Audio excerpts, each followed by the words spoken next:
Hi, and welcome back to Family Sociology. Children, yes or no, Part 2. Now, in Part 2, we're going to review some of the issues around voluntarily childlessness and at the issues associated with not wanting children. Then we're going to consider the reproductive technologies available in order to have children when one can't. And then lastly, we're also going to look at what's important in the ethical and social issues associated with reproductive technologies. So let's get started. Some individuals or couples choose to be voluntarily childless. Despite social pressure to have children, 7 to 8% of Canadians choose to remain childless. Now, there may be many reasons for this. Some women fear having to give up the equality that they have established in a marriage relationship if there are children who require care.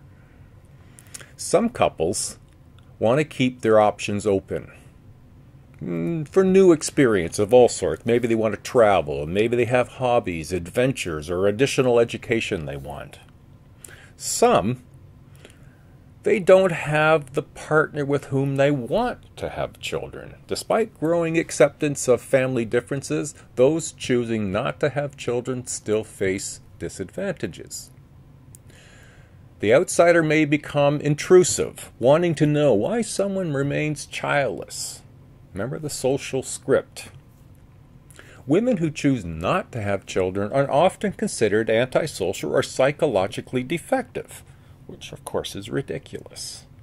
Now, couples' marriage may be considered unsatisfying, and they may be perceived as being selfish. Some pregnancies of both single and married individuals are unwanted or unplanned. Generally, women have 3 options, and there's no significance to the order of these options. I'm just listing them according to your textbook. So the first option is abortions. Abortion is the active termination of a pregnancy before fetal viability, around about the 20 weeks of gestation. About 90% of all abortions are occurring in the first trimester. In Canada, abortions have been legal since 1988. The number of abortions has decreased slowly in recent years. Greater access to contraception results in fewer unwanted pregnancies and therefore fewer abortions. The option of abortion has been very polarizing and sometimes losing perspective on the overall issue. For example, when does life begin? Conception? Or the fetus or baby breathing on their own? When? 2. Who has priority, the fetus or the mother? 3. Who controls a woman's reproductive system? Does she or her husband? The government? 4. When should an abortion occur in a pregnancy? Many more issues than just agree or disagree with abortion. The extreme practice of aborting female fetuses is known as female infanticide. Now, abortion, of course, is not the only option. Foster care is another option. The provision of care by a family other than the parents or the guardian of a child, and it's approved and arranged by a child welfare authority. Advances in medical science mean Canadian children are unlikely to be orphaned. With improvements in benefits for single parents, children less likely to enter foster care because of extreme poverty. They're more likely to be in foster care because of behavioral issues or because they're victims of neglect or abuse. The third option is adoption. Unlike foster care, adoption is a legal transfer of parental rights and obligations from the birth parent or parents to the adoptive parent or parents. Once parental rights have been terminated, biological parents cannot regain custody. There are one that's known as open abortions. Now, open abortions are a form, There are 1. Open adoptions, a form of adoption where the adoptive parents and the birth parents know each other and exchange information. It may even carry on over years. The closed adoption, the biological and adoptive parents know very little or nothing about each other. The records are often sealed, preventing a child from tracing his or her roots and preventing birth parents from knowing what became of their child. The indigenous families also have what's known as a custom indigenous adoption, where a privately arranged adoption between two families within an indigenous community. The goal is to ensure indigenous children are raised in an indigenous family to retain their language and cultural identities. Now, not so much as there once was, but there is still stigma attached to those who do not raise their own biological children. Notions of adoption being second best make some adoptive parents feel that they're not fully entitled to the child they are raising. Emphasis on blood ties and genetic heritage also undermined the recent flood of adoptees seeking contact with their birth parents. Raising the child oneself is almost impossible to know the numbers of who kept an unwanted child. Abortions, adoptions, foster care, they all can be counted, therefore knowing why somebody didn't want a particular child. So why might they? A child in a family is assumed to be wanted, but maybe they're not. Married women do have abortions and do place their children with other families in spite of the stigma. It does happen. Many unplanned children are very well loved.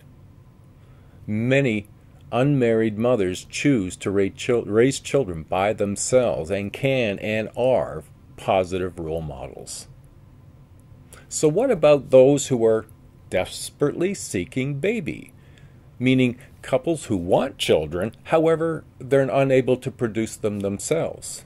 It's also known as involuntary childlessness. Usually women feel the lack of children more than men because of the social pressure and the psychological effects of wanting children but can't produce them.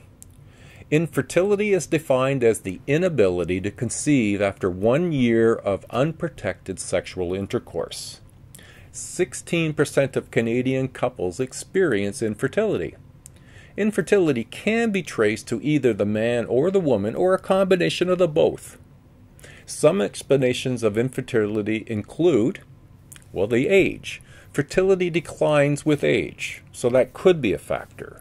Lifestyle choices, whether you smoke or have a weight concern or a weight issue, it could impact. Infertile couples may have a sense of being defective, which reduces their overall sense of self-worth. The medical investigation is intrusive and can be uncomfortable for some.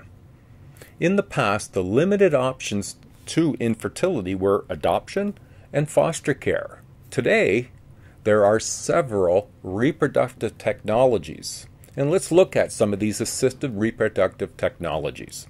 Some of these can include artificial insemination, in vitro fertilization, and surrogate mothers. So let's look at them individually. Artificial insemination is the practice of using sperm from a donor to fertilize an egg. The donor's sperm is used when the husband is infertile or carries a genetic disorder. Also used for unmarried women and lesbian couples who wish to have children themselves. Now, many single and lesbian women are not interested in using clinics or artificial insemination as clinics suggest as treatment for infertility. They don't feel they have any problem. They aren't broken and are not in need of any treatment. Plus, it enables them to have more control over their fertility. As sperm is not paid for or sold in Canada, it is not a commodity by the Assisted Human Reproductive Act. Therefore, in Canada, there are somewhere between 30 and 70 anonymous sperm donors. Most fertility clinics pay for sperm imported from the U.S.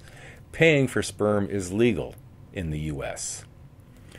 We'll touch on in vitro fertilization as the second type of technology. Here the technique is of fertilizing the woman's egg with her partner's sperm in a lab dish and later placing the embryo or embryos in her uterus. The procedure usually is used when fallopian tubes leading from the woman's ovaries are blocked. In 1978, the first test tube baby was born in England. Her name was Louise Brown. IVF, which is the in vitro fertilization, it's usually very expensive. To get one cycle of IVF costs between $10,000 and $15,000 and can easily get over $20,000 per cycle. Costs are huge. Of course, should more than one cycle be needed to get pregnant in Ontario, OHIP will cover the cost of one cycle per person in their lifetime.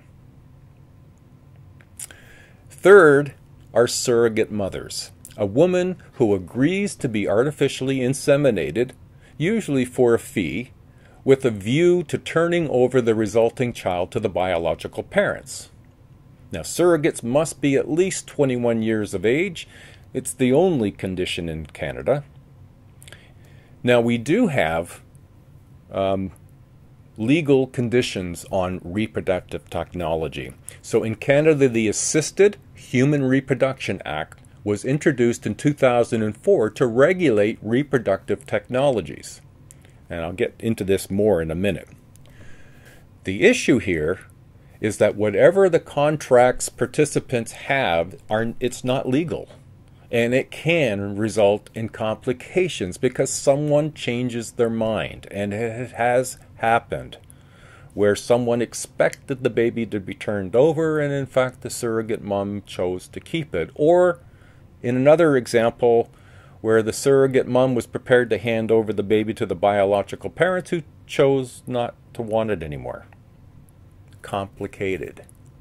Surrogacy agreements are different than contracts. Surrogacy agreements are required to be completed in a clinic before the embryo is transferred. And so, as you can imagine, this is going to bring up social and ethical issues. Socially, reproduction is generally a private matter, whereas artificial reproductive technologies tend to be much more public, ranging from fully supported to totally seeing artificial reproductive technology as wrong. So ethically, the issue tends to be more about just because we can, should we? Are there any risks? Well, the Royal Commission on New Reproductive Technologies and the Assisted Human Reproduction Act came out, and since a combination of the technologies developed really quickly and were needed to regulate the technology use. So the Royal Commission on Reproductive Technologies was set up in 1989 to recommend policies and a way to protect and provide safeguards, protect against unethical use, and protect families. The Assisted Human Reproduction Act was approved in Canada in 2004. This act also introduced the Assisted Human Reproduction Agency. Now, if you check out box 5.6, that's on page 150 to 151, and you'll see what are some of the banned activities that you can't participate in Canada. Now, what about financial barrier? Does it cost a lot? Well, yeah, it does.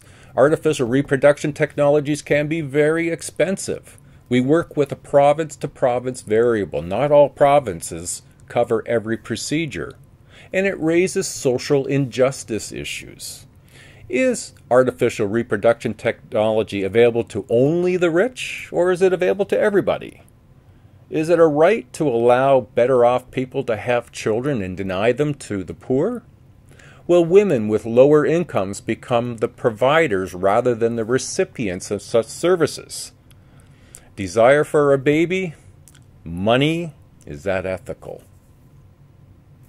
Then what about agreements and contracts in regard to artificial reproduction technologies? Are they, they're not very consistent, nor are they clearly regulated, leaving more questions than answers. Do surrogate mothers truly understand what they are agreeing to? Is it legal to use sperm or eggs taken from a comatose or dead individual? That's been an issue that's been dialogued about and attempted to be done several times in the States. It has been done in the States, but it needed to go through an ethics board. How long should frozen embryos be kept? What should be done with embryos if the prospective parents both die? What happens if the couple divorces and one partner no longer wishes to have a child? Should IVF be available for women over 55? Should prospective parents be tested to determine whether they are qualified to raise a child? One can argue that should be done anyway, but it's not. So tampering with DNA. Since the human genome has been mapped, what about designer babies? The picking of particular characteristics and particular traits, just because we can, should we? We'll touch now just briefly on individual rights versus the social policies. And here we're going to consider the balance or the inequity between our individual rights, the right to have a baby, the right to start a family, and the public interest to set social policy to generally protect us from ourselves. So for example, age 43 is the upper limit for women looking for IVF treatments in Ontario. That's a social policy. These sort of issues may grow as we as a society and individuals make choice now and in the future as to how and in what manner do we want to have our families with children. A lot of questions as to where artificial reproductive technologies will fit into Canadian society going forward. Now that completes children, yes or no. Next week we're going to explore bringing up baby, also known as socialization. All right everybody. Bye for now, and we'll see you next week.